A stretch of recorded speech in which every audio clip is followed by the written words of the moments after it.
And it is my great pleasure now to welcome to the show my good friend Lee Camp, a comedian and activist who has continued to be on the cutting edge of a medium that many take for granted today in terms of communicative power, the ability to put forward relevant social commentary and progressive thought, while, as I always say, sneaking behind the ego of people through the use of art. Lee and I go back about 15 years, I think, and I believe it was the first interaction was on my show, Culture in Decline. No, I take that back, actually. The first interaction was the inaugural Zeitgeist Media Festival that you were kind to participate in, which is still a great routine. Numerous comedy albums, you have numerous books, and your recent project now, the weekly program Unredacted Tonight, built on your prior show. I think you had an RT for quite a few years. Lee, I really appreciate you coming on, man. How you doing?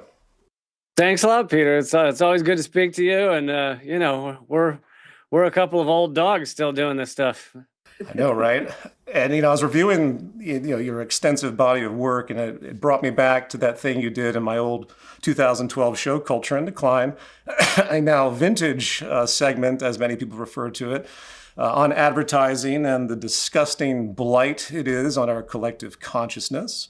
I often dream of a world without advertising, which we can only imagine the utopian air that would bring to us, because people don't seem to realize that, advertising is not just in the ads we see, it's built into the culture. People have become walking advertisements. It's fully entrenched. And before we go into the nitty-gritty of today, I want to run that segment called Advertisements Are Assholes. Over an 80-year lifespan, we watch 15 and a half years of television on average.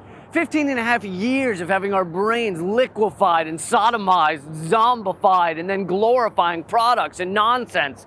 And that screws with us, because advertisements are assholes. They're assholes. Imagine if an advertisement were just a regular guy walking up to you on the street, just going, hey you, hey, if you wore these jeans, then the hot girls would really do you. I mean like hot girls, not that ugly broad you call a girlfriend. And by the way, could you mention to her that she needs to lose a little weight and do something about her hair? And she could do it too if she would just use these diet pills and this hair gel. And by the way, both of you guys should probably be smoking these cigarettes and drinking this beer. Then you'd be really cool. Although your teeth are looking a little yellow, but we can fix that if you would just use this tooth whitening shit. And then the hot girls would really do you. And by the way, are you happy with your penis size? If you are, that's cool. A lot of guys are happy with fun size. Is that what you call that? Fun size? A lot of girls like that. I mean, I haven't met any, but I bet there are some. But if you change your mind, all you'd have to do is take a couple of these babies, and soon you would have to call up guys to help you carry your junk around like a train on a wedding dress. But how are you gonna call your junk carriers with that crappy phone you got there? You should be using this phone with the swipey bullshit technology that makes other people feel like they're better than you just by owning this phone. And they are better than you. Oh my God, all this stuff you need and don't have is making me anxious. Is it making you anxious? Is it? Are you anxious now? Are you? Well, then all you'd have to do is take a couple of these, and in 2 weeks' time, you would feel better than anything. Plus, bonus side effect, these pills also make your ass hair shiny and more manageable with extra bounce. Anyway, I gotta go, because your girlfriend just decided she looks pretty good in a vintage dress, and I gotta turn that around quick before she stops taking the Ambien Prozac cocktail I gave her, and then she'll stop shopping continuously in order to fill the void created by self-hatred, created by me. Would you hang out with that guy? And no, I wouldn't want to hang out with that guy either. But I'm really glad you're still in this fight, even though we all appear to be failing miserably, as most of the world seems to have decided that caring for the ecosystem and ultimately each other is now firmly out of fashion.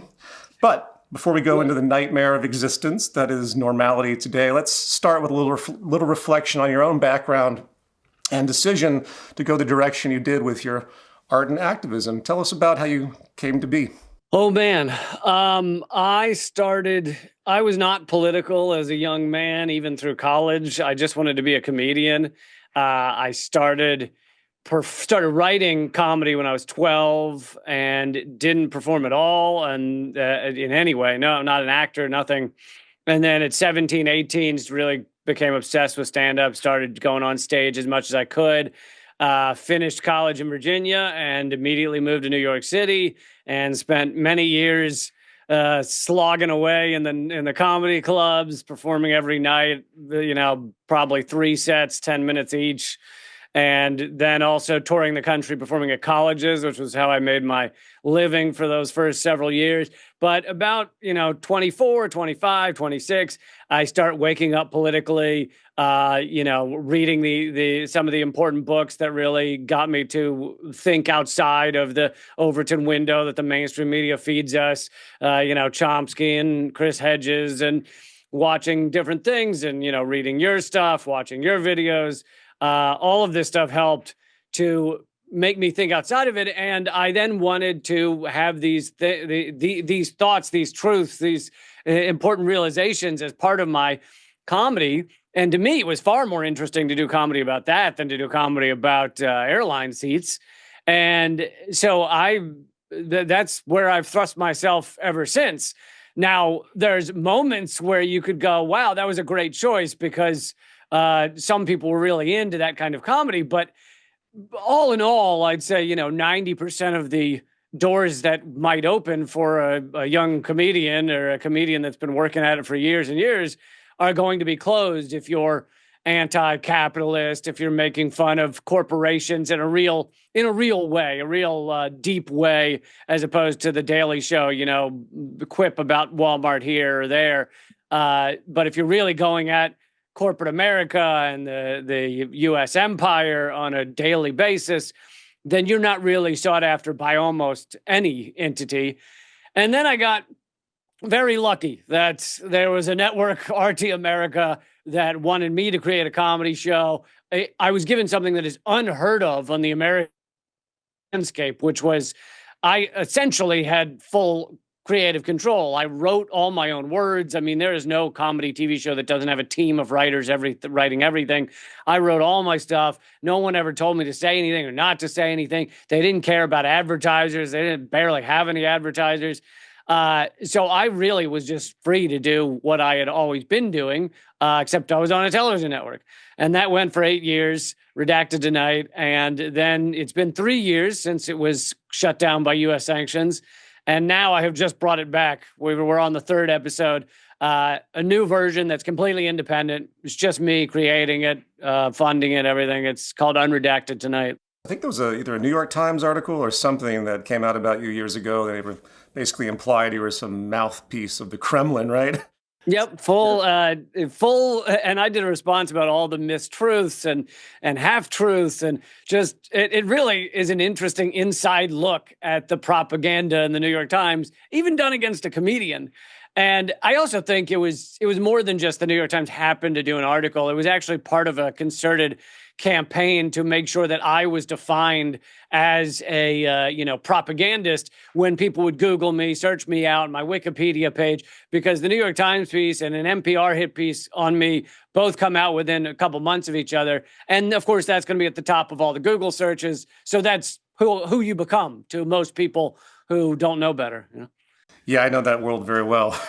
Yeah, I'm sure. And you make a great point in terms of the role of these comedians in society that we have today in the sense of social function and the chasm that exists between real innovators, those who can be credited with actually changing and inspiring people to think differently, and again, that modern swath of pop culture commentary comedians who seem to be kind of making things worse by way of almost placating and trivializing in their mockery. It's a unique phenomenon. Like many years ago, major figures in comedy and entertainment generally stayed away from political and social issues, which was kind of bad, but it was different, the Johnny Carson era, And while today it's almost like a prerequisite for these talk shows and comedians to focus on politics in their flimsy way, especially in the Trump reality TV show. And I feel it's completely backfired from the standpoint of enlightenment. I mean, so some politician or some billionaire does something truly horrible that the public should be absolutely angry and outraged by. And then the mainstream comedy and industrial complex picks it up and outputs its mockery. And once that happens, it's like a whitewash. Like the seriousness of the issue becomes secondary in this strange, sociological unfolding. It's very bizarre.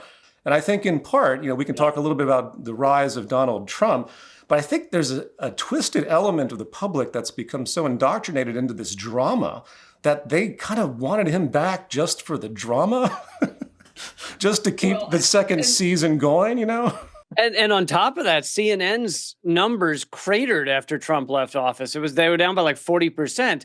So there's got to be, even CNN that pretends to be kind of anti-Trump, right. There's got to be, they got to be rooting for Trump to be back in office, for the reality show to get going again. Oh. But yeah, to talk about the late night shows you're referencing, they really just do serve to push everybody back inside the Overton window. I mean, they're never going to question capitalism. They're never going to question the U.S. empire writ large. It's all about, as Chris Hedges phrased it, it's all about the foibles of the leaders. It's about Biden tripping over some stairs as opposed to the actual, mud we're walking around in all day long of capitalism or market economics. It's never really going to get to that deep level. And it's not that I don't mention these rulers, these ruling elite. I do, but I try and bring a lot of it back to those deeper issues and make people think in a slightly deeper way. I think the biggest and maybe grandest example of this was there was a massive, and it's the only time this has ever happened, massive march on Washington or performance in Washington. You might remember The Daily Show and Colbert had rallies in D.C. I think it was 2012, maybe 2012, 2013. Okay. And they attracted something like 1 million people. And The Daily Show had never done anything like this. Colbert Report had never done anything like this. 1 million young people who are largely waking up to what's going on in their world a little bit here and there. And I watched parts of that thinking like, God, this is their chance. They have 1 million people in D.C. ready to be turned on to create some kind of change. And literally Jon Stewart's finale of the whole thing, when he sums it all up and tells everybody what they should believe, the sum of it all was, we should be a little nicer to each other and everything should meet in the middle. And, the Republicans and Democrats are the two sides of things and just meet in the middle. And then we can all go on about our day. It could not have been any more defined as just be nice and go home. That's the ultimate placating thing, isn't it? That's what everyone falls back on. They refuse to address structure. They don't think about power. They don't think about the hierarchy. They think about it in terms of some kind of, it's the easy way out, some kind of, we just need better aptitude in our ethics and morality and everything will be fine. I'm so enraged by that disposition. It's much of what I talk about, because without referencing the structure and the incentives of our society, and looking at, for example, at the wealth attained by such people as Jon Stewart, that affects their psychology. These are the same people that say things like, we don't want equality of outcome, we want equality of opportunity, as if there's even such a fucking thing in a society as slanted as we have today. They're always trying to create basically a defense of their own wealth. And that's what I think we see happen to a lot of people as they go up that ladder from people like Stewart, even Joe Rogan.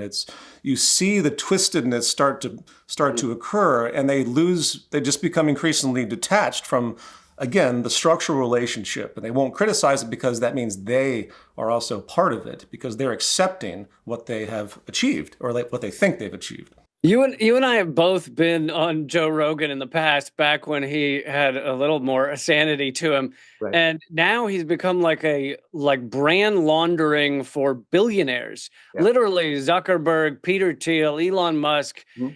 It couldn't be any farther from what, at least some of his stuff was 5 and 10 years ago. Yeah. I always source it back to those studies in USC Berkeley. There's been dozens, if not hundreds, of studies internationally of what happens to people when they get more wealth and power, mainly more wealth. You've probably read some of that stuff. Yeah. It's pretty incredible. And it's very consistent. You begin to see it. Like, look at that Jeff Bezos article he put out in the Washington Post, shutting down basically opinions anywhat critical of the establishment and capitalism, saying that this is about liberty now. I mean, straight out of like a Hayek, Friedman propaganda manual, that this is about liberty and free markets. That's what we're going to focus on in our opinion section of the Washington Post. And that is exactly what you'd expect from a billionaire. In fact, Elon Musk is pretty much the archetype of every single value distortion you can come up with. But in terms of the fact that what he's doing is dismantling the ultimate arch enemy of capitalism, which is the state. And we could go on a long tangent about how capitalism creates the nature of the state, how you have to regulate market capitalism. But the boogeyman has always been, it's the state, it's government. I mean, we literally have a whole politic. There's people in power, particularly now, they don't even believe in their position because they hate government. They all are in the cult of market capitalism. But before we jump into too many tangents, because I got my little order here, you did some really great stuff in your new show. You pointed out some things I think are worth exploring here a bit more. Let's turn things to the enlightening spectacle of Gaza and something you spoke of in regard to the Hannibal Directive. Yeah, I've been covering all of the lies coming out of Israel for the past, whatever it is, 17, 18 months. It really is just crazy. But there are things that have been admitted by Israel that are not by Israel media that are not admitted in Western media. They're not admitted in U.S. media. For example, we, to this day, will hear New York Times, CNN, Fox News, all of them say, anytime they cover anything in Gaza, they say, this started October 7, 2023, when Hamas broke into Israel and killed 1,200 Israelis on that day. Now, of course, it didn't actually start that day, but that's not the point. The 1,200 number has been repeated again and again. They killed 1,200 Israelis. And yet it has been admitted by Israeli reports, UN reports, Yoav Gallant, the defense minister, with now war crimes charges against him. But he's no longer the defense minister, but he was on October 7th. It has been admitted by all those that the Hannibal Directive was used. The Hannibal Directive is Israel's stance or directive that is sometimes used where when soldiers or people are being taken hostage, they decide to just kill everyone, kill the hostages, kill the people taking them, kill the near bystanders, anyone. And that was fully in effect on October 7th. We know that Israel killed hundreds of people. And this explains how you can actually look up images of the piles, hundreds of blown up cars. Hamas had guns for the most part, almost exclusively, had guns. These blown up cars were not blown up by Hamas. They were blown up by Israel, which has also, in a recent report, admitted to spending thousands of shells from IDF helicopters. Hundreds of massive bombs were dropped on October 7th. So we will never know how many of the 1,200 Israelis were killed by the IDF and by Israel, but it was lots. It was a lot of them. And there are also televised interviews of some of the tank gunners that drove into kibbutzes and were told to fire on civilian structures. Just go ahead and fire tank rounds at civilian structures. And these are admitted on camera because they're kind of proud of their behavior on October 7th. But it is absolutely nothing like the truth that we are getting. And, there's just so much about it that has been lies. All the baby stuff has been debunked.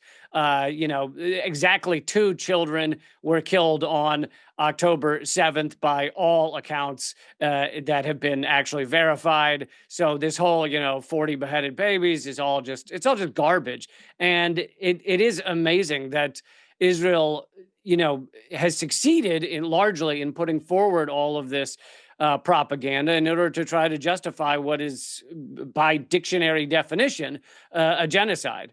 And, people go, if it's a genocide, people who are not very bright go, if it's a genocide, why are there still Gazans alive? Genocide does not mean that every single person was killed. The Holocaust was a genocide. It doesn't mean every Jew is now dead. A genocide is an attempt to kill a large or a portion of a group of people, and that is what they've done in Gaza. It's just dictionary definition, and of course there are UN reports on this. There's ICC charges against Netanyahu and Gallant, but it continues. They continue to put forward this ridiculous narrative, and the U.S. continues to fund and arm it. And right now we're supporting a famine, even if bombs aren't dropping on Gaza at the moment. We're supporting just straight up famine as Israel cuts off all the aid into Gaza. Yeah, and the electricity. And I think it was either today or yesterday, one of the representatives of Israel said they were planning to move out 5,000 Palestinians a day. I don't know if you've heard about this. It's one of those comments they make under the surface. That's the ethnic cleansing seems to be at a minimum, obviously the genocide being there as well. But and then, of course, Trump coming in describing his Gaza Riviera. It's almost like a satire. It's hard to believe that, especially when you look at the media, that this narrative has still retained its strength of the victimhood of Israel and that they have done no wrong. It's all self-defense. The enormous pressure and pushback against these major universities that have had pro-Palestinian protests, and yet they're somehow deemed anti-Semitic. And they're trying to cut funding for these institutions to stop basically pro-Palestinian protests. It's like a whole machine. Like, it's incredible, absolutely incredible. And there's been no repercussions. The impunity is just astounding. Yeah, and I'm glad you mentioned, the fact that anyone who questions Israel's narrative is called anti-Semitic. I'm Jewish by birth, atheist by choice, but it actually allows for more anti-Semitism to follow Israel's position, which dilutes what the term means and uses it as a weapon to basically say you can never question Israel's behaviors. So now when people say anti-Semitism, no one knows what they mean. Do you mean that you simply said that there shouldn't be a genocide in Gaza? Do you mean you actually are perpetrating real anti-Semitism? So people don't think about the fact that not only is Israel just wrong, that this stuff is not anti-Semitism, but it actually dilutes what the word should mean and what we should actually be opposed to in our society. Absolutely, completely disrespectful to those that have suffered true anti-Semitism. The idea that, for example, legislation has been put forward in Congress to basically attribute pro-Palestinian anything or any kind of opposition to Israel and the boycotts and whatnot as anti-Semitism, once again shows the incredible power that they're trying to put forward in this extremely successful propaganda campaign. So, a hostage is rescued from Palestine. An Israeli hostage gets rescued. It's headline news. No one says anything about the trauma of the Palestinians or the thousands of Palestinians being tortured and sexually abused in Israeli prisons, or any of the families that get their actual people back in Palestine that have been incarcerated and tortured and whatnot. None of it. The double-sidedness, the double standard is just outrageous. Like, I can't think of any modern or even historical example for that matter. It's like a trance that the whole world has been pushed into. And I'm glad you mentioned the hostages because one of the things I keep coming back to is that Israelis taken by Hamas into Gaza are called hostages. The hostages held by Israel are called prisoners if they're ever mentioned at all. Right. There were 5,000 Palestinian hostages prior to October 7th that Israel was holding. Now it's more like 10,000 or maybe even more hostages that Israel is holding. So you end up in this scenario where a lot of Americans, when they go, oh, they came to a ceasefire deal, Hamas is returning 15 hostages and Israel's releasing 600 women and children that they were holding. And most Americans go, what women and children? Like, who are they releasing? Like, they've literally never heard that Israel has thousands of hostages. Yeah, indiscriminately captured. Absolutely insane. The other thing, just as an aside, in that one debate between Trump and Biden, and Trump refers to Biden as a Palestinian or something to that effect. Did you remember that? Did you hear that? Pro-Palestine. Yeah. Well, he didn't say pro. He said, and then he said something to the effect of basically Biden was a Palestinian. And you should let him go and let him finish the job. He doesn't want to do it. He's become like a Palestinian. But they don't like him because he's a very bad Palestinian. He's a weak one. Which goes to show what they've done is conflated the very term Palestinian with terrorist, basically, with Hamas, as if every Palestinian person is in favor of, just indiscriminate killing and whatnot. And it's just, again, another level of the outrageous propaganda in this incredibly successful colonial venture. And the public outrage disappoints me probably more than anything else. I just can't believe the United Nations or just any breathing human being is not completely offended by what's happening on this planet in the 21st century. This kind of stuff should have been out of fashion by like the 18th century, but here we are once again. Now, the other thing you bring up in your show, which was I thought really excellent, because I always like to harp on this myth of free market economics, is China's economic efficiency and their ability to produce like a $1,200 electric car, which would be just incredible to have in the United States and other countries that are effectively banning it through tariffs and whatnot. Would you mind describing a little bit of that segment that you put forward? Because that was very educational.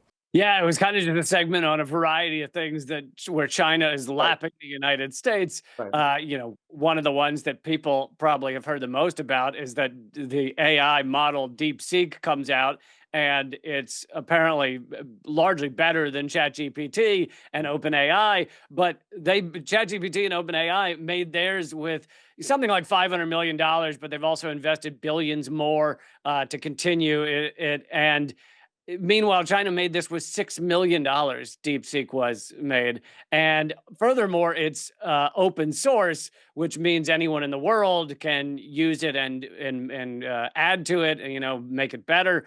Whereas OpenAI is not actually open source. So that, that's one example. The EV, the electronic vehicles, even U.S., propaganda outlets like the Atlantic have said that China has the best electric cars that are, the most affordable, the ease of use, battery life, all of those things.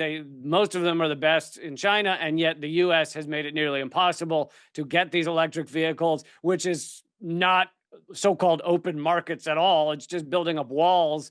And so really what America becomes is just we can't beat the things being made in other countries, but we can sure as hell slap them out of the hands of Americans and try and make sure most Americans don't even know these things exist.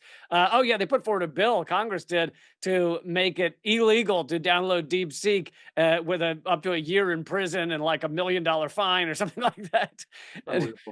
It's just like laughable. It really is. But go on.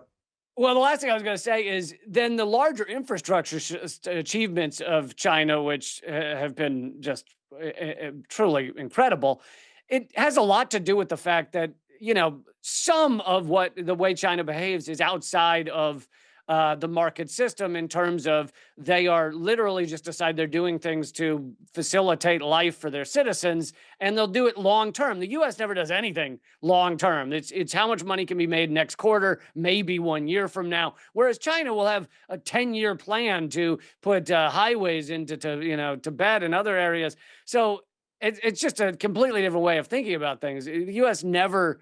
I can't even think of the last time the U.S. had a 10-year plan for something that was not supposed to be highly profitable. Which brings us to the capitalist cult. Ultimately, you have the idea of technical efficiency and market efficiency, which I've written about. The U.S. being at the peak of this, this religious sect of belief in markets, which of course is full of contradiction and whatnot, hence tariffs and all of that, because it's not really about markets. It's an obsession with competition. It's the sickness of competition at the root, which is why no one can buy the $1,200 EV and so forth. But in the U.S., because of the inequalities that are generated, which moves into the centers of power, such as Elon Musk and all these characters, as we see perfectly exemplified in the new Trump executive branch, there's too much benefit there. And it also alludes to the fact that if you really want efficiency in society, capitalism is the worst thing you can possibly have in its most primal root nature, because free markets are essentially a kind of chaos system. It's a micro competitive nightmare, right? Of a bunch of singular hierarchical elements at war with each other. We don't like state capitalism because it's more of a monopoly, but what we have instead is a bunch of little monopolies that are constantly fighting each other. And you can't think of anything more fucking inefficient than that, because nothing's working together. And China, say what you want about China's human rights violations and everything else, and its social oppression. There's always that level, and the U.S. has its vast swaths of that in a different way. But China's doing something actually mature, which is literally taking structure into account. saying we can do these things efficiently. We can work together and harness true technical efficiency and make things cheaper, which is what you really hope the efficiency of markets do. They get better and better at certain things, and everything gets cheaper. Like the iPhone today, or whatever cell phone, should really be a fraction of what its original cost was. But no, in the competitive mindset, they can't do that. Obviously, because they need constant consumption, which is another level of the system, as you know. But no, and that's state capitalism, of course, is going to be better than any kind of open free market utopian capitalism. And China proves that case. And it's incredible to see that evidence. But yet, as you point out, most in America they're oblivious to that. They think Tesla is the peak of all thing electric car. And they're not even aware. And you talk about this endless competition.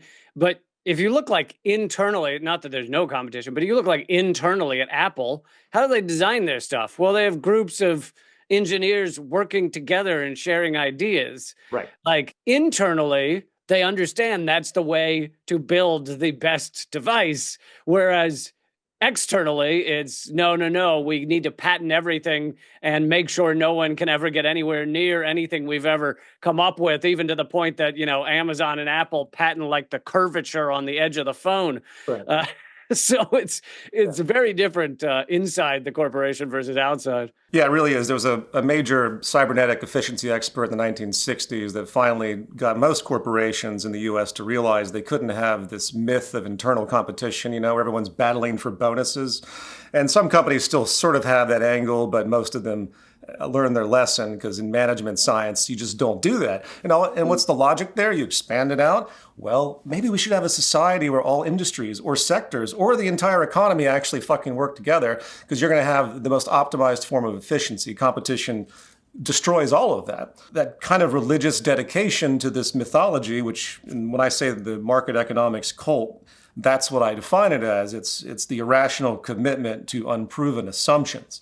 And that's what seems to be just as prevalent today as it was in the peak of this mythology, going back again to the 1950s and 60s with Milton Friedman and F.A. Hayek. And in the current manifestation of this, and this kind of ebb and flow between, well, we need regulation, well, we need some kind of safeguards against inequality, we need some kind of safety net for society. We are in that different flow now, where the cult has taken over once again, and it's in amplifying these fake values and practices. And now the dismantling of just about everything is happening in the United States, which people should be extremely terrified by. People can be horrified by Donald Trump and his personality, but what he represents is an archetype, right, of just what this system is. Its competitive values, its selfishness, and all of the practices that go along with that. And I'm not sure what the repercussions are going to be as people like Musk come in and just willy-nilly disassemble all of these regulatory institutions. But it's not going to be good, because the only real role of the state, if you're going to agree with this society in terms of using market capitalism, is you have to have the safeguard state. That's the entire point, is to counter the negative market externalities that cannot be solved by market economics alone, hence pollution and runaway inequality. And that's what we're seeing disassembled. And the repercussions of that are going to be fucking dramatic. And many of these things were instituted under FDR, both because there was enough worker, enough unionization and enough worker power to force the ruling elite to accept some of these things, like Social Security and Medicare and Medicaid and food stamps and weekends and things like that. Right. And the other thing was that was also forced through during a time when there was this big battle between capitalism and communism around the world, and the capitalists realized that if the communist countries were going to have things like Social Security and stuff like that, that they needed to offer something so that it wasn't just 50% of the society living on a sidewalk. And now all those little safeguards meant to allow capitalism to keep going are being shredded. And to wrap up this conversation, Lee, activism is the art of communication and developing new theories, trying to develop new structures and new ways of living, at least in the form of activism for true social change. I don't necessarily believe anymore, even though I will say we have to do whatever we can. But in terms of using democracy as we know it, it's become so utterly utterly corrupted by the procedures that are inherent to it, by the way the media comes into play. What is your opinion on all this in terms of how we can try to get some type of relevant change moving forward? Yeah, I agree. I also have gotten, I don't know, disheartened. Disheartened is probably a lighter term than is required with, our democracy on the federal level is completely rigged by money. It's just gone. And so I don't tell people not to vote because you can have some impact on lower level issues, some state stuff, some ballot initiative. So it's not don't vote, but it should be less than 1% of what you discuss. If you actually want to create real change, you should not be discussing who you're going to vote for 99% of your time. And I also have, it's not that I think that a lot of these marches or so-called protests are meaningless, but as the amazing Eleanor Goldfield calls them, many of them are parades. They're not protests. Right. A parade goes in, it has an allotted amount of time that has been signed off on by the police. And you go there and you hold up your signs, and then it's time to go home, and everyone goes home. It's a lovely parade, and I think it can have some impact in terms of waking up like younger people that have never even thought about these issues, or hell, older people have never thought about these issues. But it can create some awareness. It does not change anything about the way the ruling elite are behaving, the way the society is behaving. So I think it really comes down to, in terms of protest, it comes down to what is going to interrupt business as usual. That is the only thing we've ever seen have a true impact on how the systems function, is whether business as usual is being interrupted. And that gives leverage to the people, to the workers, to the actual, mass movements, as opposed to the tiny, tiny number of ruling elite that control the systems. And then outside of that, I'd say it has to do with, you talk about this, creating the new systems and coming up with what those would look like, and then creating small versions of those. That's a lot of the change we've seen through humanity has been in that way. It started as a small, different way of doing something that was done by only a few people, and then it spread and it grew to the point that it became the dominant system. So to me, those are the things that create change, as opposed to, parades.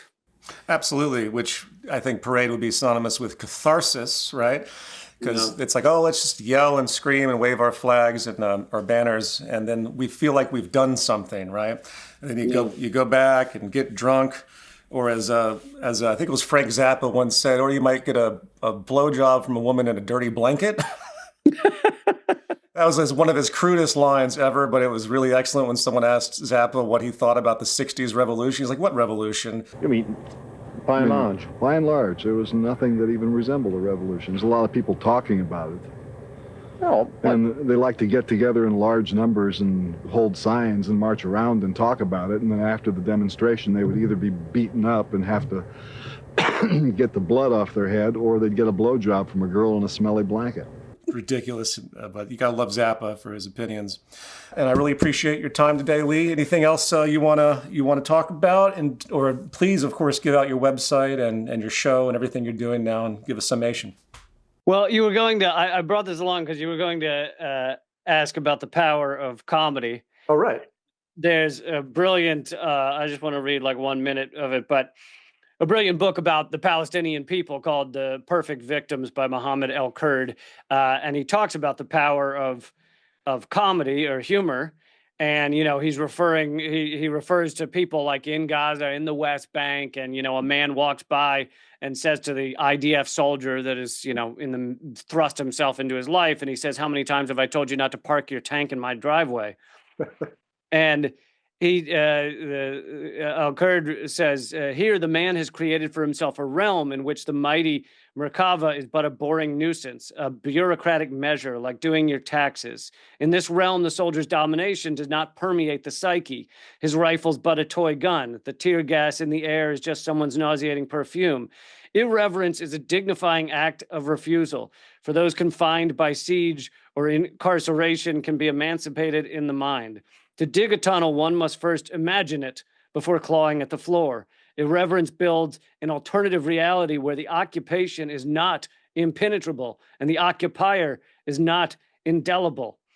Here, the symbolic meaning of military barriers does not extend beyond the tangibility of their cement.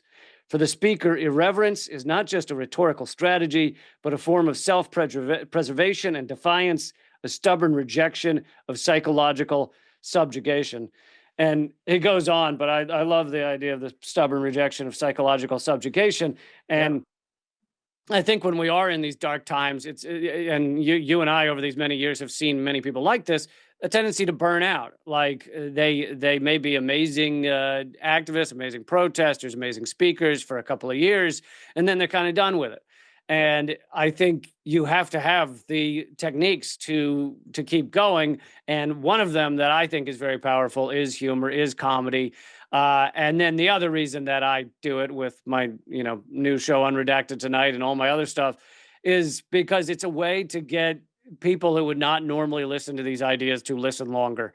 Like you said, we're so split up. We're so fractured in the society, and so many people will turn something off the moment they think it's not of Team Red or Team Blue or whichever team they claim they are. And humor tends to get people to listen a little bit longer about these ideas and about these truths. And that is why I have always felt comedy is powerful. Absolutely. I think it was even Kelly Carlin, a mutual friend of ours, who said that you were carrying the torch, I believe, of her father, which I thought was a really kind thing to say. Always inspired when I watch your stuff, and I encourage everybody to do so as well. So where can they find your stuff, buddy? Unredacted Tonight's the new show. It premieres every Thursday night, but you can watch it anytime. And the best place to give you, I'm on YouTube, I'm on Rumble, all that stuff, but the best place is linktree.com/Lee Camp, LEECAMP. Linktree.com/Lee Camp has all my stuff. Awesome. I'll put that link in the description of the video as well. Well, all right, brother. Thanks a lot, Peter. Keep fighting. I appreciate it. We'll talk to you soon. Absolutely.